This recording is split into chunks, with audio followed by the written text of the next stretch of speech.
Hello, Indigo Roses. Welcome to the Indigo Rose Lounge. This is Alyce Dylan, and today we're diving in. I'm feeling controversial today. Well, I'm probably always feeling controversial, but today's going to be an exceptional one. So, the title of today is The Self Love Lie. And this is going to go against everything that's out there, and it's not going to be popular amongst a lot of folk. Let me tell you what I mean. Well, the first thing is raise your hand if you're an Indigo HSP or intuitive that just wants to hurl when you hear someone say, just got to love yourself. Just got to love yourself some more. And it just feels like, ugh, really?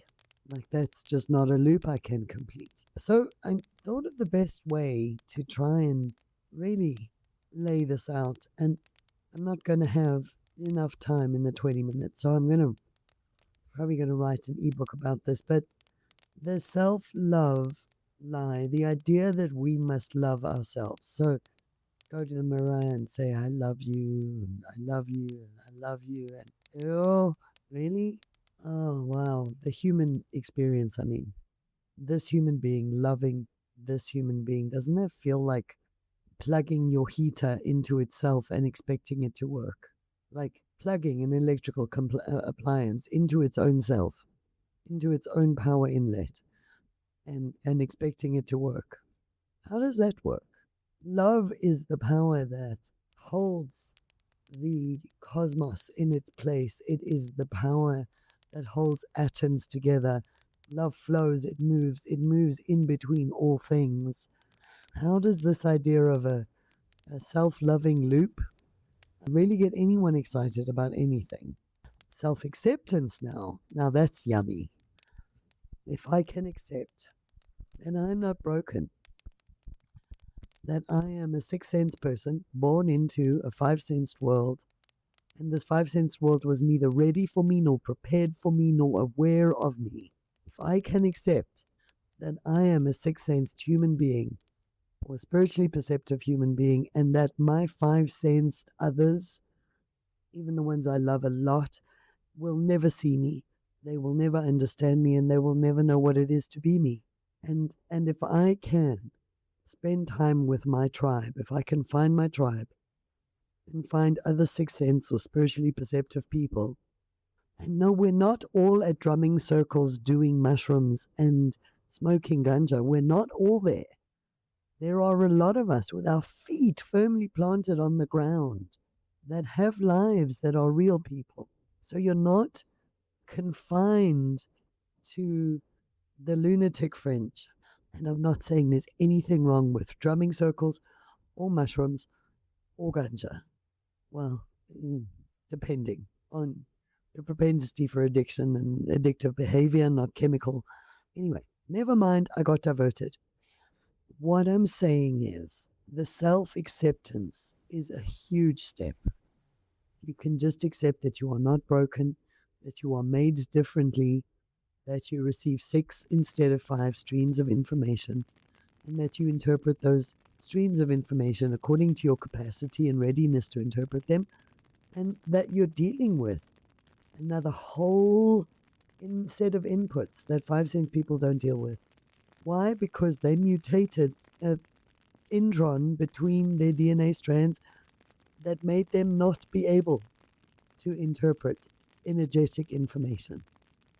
If you can just get there, if you can just look back then and say, you know what, wow, I was never broken. Wow, the reason I didn't like to hang out with all those loud people was because I'm just spiritually perceptive. And hey, there's nothing wrong with that. We are real. We're a real, on the leading edge of the evolution of humanity group of people. And the white coats at one point before COVID admitted that we accounted for 25% of the planet, and that means we accounted for 40, because you know that there was another 15% out there just shutting up, and the 25% would have been the ones who went to a white coat for help. But there were 15% of us out there who just kept our heads down, and went on regardless. And then COVID happened, and most of us with spiritual perception found a way not to participate. And so our numbers are probably going to escalate beyond the 50 and into the 80s real soon. But, decades. I'm talking decades. So self acceptance is a must. Self acceptance to know thyself, to understand yourself as a spiritually perceptive human being. Absolutely healing, very liberating. But the self love idea, ew, ew. I mean, how do we get there? How do we get to, I'm going to love myself? And for that, I've got to go to the example of Reiki. Now, anyone who's received Reiki, let's start there. If you've received Reiki, you know that there's a real experience. You really experience that there's somebody puts their hands on you and there's a real flow of something. Reiki really moves. You can feel it, either in the heat of their hands, or there's a glow, or there's a radiance, or there's a energetic. You can feel Reiki. So where's that Reiki coming from? Is it coming from that person? And usually what a Reiki treatment is anywhere between half an hour and an hour. And that person, what? They're going to pour all their energy into you for half an hour to an hour? That's not rational. Where that comes from is every person who does Reiki becomes a channel for Reiki. So you receive Reiki into yourself and you give it out to the person you are treating. It doesn't come from you, it comes through you. And the same is true for most energetic experiences. Love is received. Love is received. You can receive it from other people. And if you get dependent on that, that's a bit flimsy. But you can receive love from nature, that stillness, that beauty, that peace. Those are all experiences of love. You can receive it from nature, or you can plug directly into source. Plug into source and receive love. Just receive it, because the minute it's like poking a little hole in a water balloon, send some love in, and this whole gush comes out, because far more comes back than you could ever possibly send in. So if you just sit and love source, whatever you believe that to be, whatever your words are, love the universe, love the source of all creation, love God, if that's your word, love, love, and that love comes back at you multiplied 10,000 times. And then you just overflow and you give that love out to everyone around you. You just love everything. You love your dogs, you love your family, you love your neighbors, you love your friends, you love. And Indigos really, is there any better space to be in than to love? We just love to love. We are loving beings. One of our highest expressions in happiest states is to love. But we receive the love and we give it out and it overflows and the world becomes more loving. But that doesn't work. That idea of looking at yourself in the mirror and loving, no, it's not going to work. What does work better is if you shift your awareness to your spirit self. And in your spirit self, you love your human experience, person, self. And if your human experience self acknowledges and reinforces the love connection with the spirit self, you can do that. At least that's a two-way thing. I can love my spirit self. My spirit self always loves me. It's always funneling love and attention and warmth and beauty and happy to me. It's just if I'm willing to receive it or not. So between our spirit selves and our human selves, there can be a love connection. There can be a love circulation, if you like. But just between your human self and your human self, now there we're going to have to look at self-acceptance, self-nurturance, self-care, all of those things, yes. Self-love? No, really. That's there's a there's a disconnect there. There's a disconnect because love is such a powerful energy. If you're sitting there feeling really bad, not very good about yourself already, anyone asking you to hold up a mirror and squeeze what little love you have into the mirror so it can bounce hopefully back at you. Of course, that doesn't feel right, and it won't be. It's not right. So best we look at a bigger source of love instead of squeezing out what little love we have and trying to, pour it back on ourselves. Yeah, it's bad imagery. And a lot of people, so many of my clients come to me with this. They say, I mean, I get it. I get the nurturing. I get the self care. I give myself Reiki and I do all those good things, but I don't understand the self love thing. None of us do. None of us do, really. We don't get it. My human experience, loving my human experience, it doesn't feel authentic.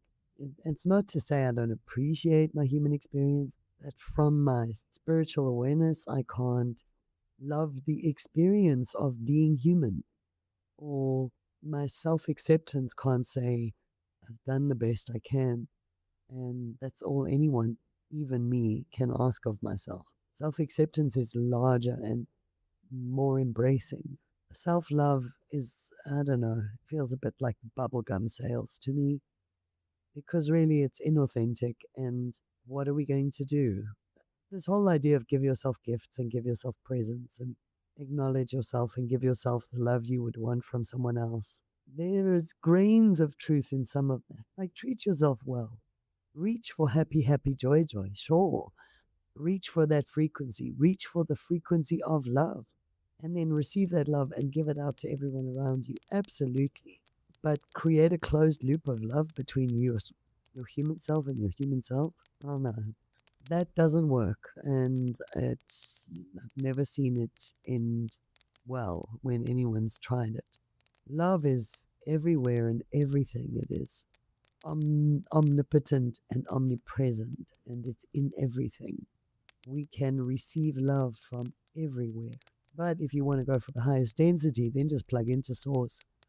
Love source. Let source love you. Receive that love and spread it out to everywhere else. People talk about imposter syndrome and humility too. I mean, who am I to be loved by source? Why would source love me? Because you took this journey. You had the courage to dive into this human experience. Everything you desire, absolutely everything you desire in life is really source wanting to experience that thing through you. So we are all reflections of source. We are all echoes of source, and everything we experience, source experiences with us. And so, why would there not be a loving connection there? Why would we not love and be loved by source? And then you can spread that around to everybody else. And source, the source of all love, is an inexhaustible source. When we rely on other people for love, they're fallible, they have issues, they get down sometimes too. So we can never be dependent on anything outside of ourselves. It's such a vital commodity. We really need, and even to depend on ourselves for love would be, not a great choice. So go to the source of all love, or go to nature, or just look at look at how the natural world nurtures life. Look at how the natural world provides. Absolutely. Before we were born, everything we needed to sustain us, heal us, and grow us was here waiting for us. I mean, if that's not love, what is? The birdies in the trees that are being born, they have food and branches and all sorts waiting for them. Life is there for them, and us too. And we get to be these magnificent spiritual beings, and we get to have these human experiences. And Source gets to experience everything we experience with us. So, how is that is the most loving relationship? There's a beautiful exchange there. Just have fun, enjoy, reach for better, reach for yummy, reach for yay. Ah, yes. But look at yourself in the mirror one day, especially, after late night and whatever and have a look at it. Oh, I love you so much. Yeah, sure. Let's get real, people. But certainly, have compassion for yourselves. Have compassion for yourselves. Like a very good teacher of mine once used to say, get off the cross, dear. Somebody else needs the wood. I had a tendency to beat myself up about everything. A-type personality, reaching for the. They just said, no, get off the cross, dear. Somebody else needs the wood. Because sometimes we tend to hold up our effort and our struggle as an award winning thing, becomes an ego attachment. And really, life is effortless, it's easy. You flow with it. What's right for you is right, and you will feel it every time. So if you've come across this self love lie and it's not felt right to you, you're not crazy and you're not broken and you don't just have a more broken sense of self than all the people spouting it. Sure, absolutely accept who you are. Give yourself the embrace of acceptance. Love your human experience from your spiritual perspective. Absolutely. Love your spirit self for hanging in there with you while you get lost on this human experience. We'll appreciate that at least. But the self love, let's reach for higher sources of love. Yeah, let's plug in to source. That'll be better. And it will be more enduring and it's always there. So if you have struggled with self love, maybe this will give you some comfort. And do remember, when you're receiving all that love from source, go and give it out there. Love always